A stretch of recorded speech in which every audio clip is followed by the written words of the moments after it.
তো এই মুহূর্তে অনেকেই আছেন যারা যুবশ্রীর যে বেনিফিটগুলো সেই বেনিফিটগুলো পাচ্ছিলেন, এবং আপনারা সবারই জানা আছে যে যুবশ্রী প্রকল্পে যে টাকা সে টাকাটা কবে দিয়েছে না দিয়েছে। এই মুহূর্তে কিন্তু যুবশ্রীতে যারা যারা বেনিফিট পেয়ে যায় তাদের সবারই মোবাইলে কিন্তু নতুন একটি করে SMS দিতে শুরু করেছে। এর আগের দিনও নতুন একটা SMS এসেছিলো, আবার আজকেও কিন্তু অনেকেরই মোবাইলে ওই SMSটি এসেছে। তো এই SMSটি আসার কারণটা কী, কেন ভাই এরকম একটা SMS দিচ্ছে সবারই মোবাইলে?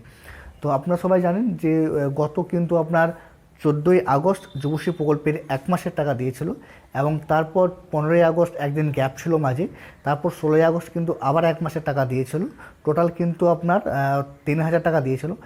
এখানে অনেকেরই কিন্তু 14ই আগস্ট টাকা ক্রেডিট হয়নি ব্যাঙ্ক অ্যাকাউন্টে। তাদের 14ই আগস্ট যাদের ব্যাঙ্ক অ্যাকাউন্টে টাকাটা ক্রেডিট হয়নি তাদের টাকাটা কিন্তু 16ই আগস্টে কিন্তু ক্রেডিট হয়ে গেছিলো। মানে 16ই আগস্টে কিন্তু দুবার টাকা ঢুকেছিল, 1500 প্লাস 1500 টাকা করে আপনার 3000 টাকা।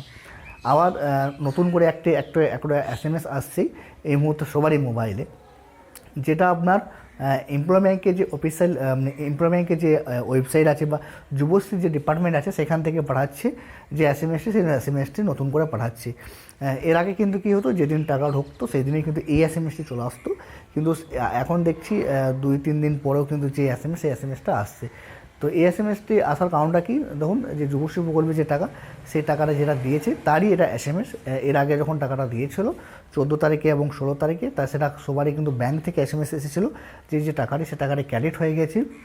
এবার ওয়েবসাইট থেকে যে SMS সেই SMSটা কিন্তু আবার দিচ্ছি। সেখানে দেখবেন 1500 টাকা লেখা আছে, এবং তারই সাথে সাথে কোন ডেটের টাকা সেটাও কিন্তু লেখা আছে। যদি আপনার 14 তারিখে টাকা ঢুকে থাকে সেখানে লেখা থাকবে 14/8/2024 তারিখে যে টাকা সেটা দেওয়া হয়েছে, এবং যদি আপনার 16 তারিখেও টাকা ঢুকে থাকে তো সেইখানে কিন্তু লেখা আছে, দেখবেন যে 16/8/2024 এই ডেটটাও কিন্তু লেখা আছে। এই SMSটা আসার মানে এটা নয় যে নতুন করে আবার টাকা ঢুকেছে, না, নতুন করে কোনো রকম টাকা ব্যাঙ্ক অ্যাকাউন্টে ক্রেডিট হয়নি।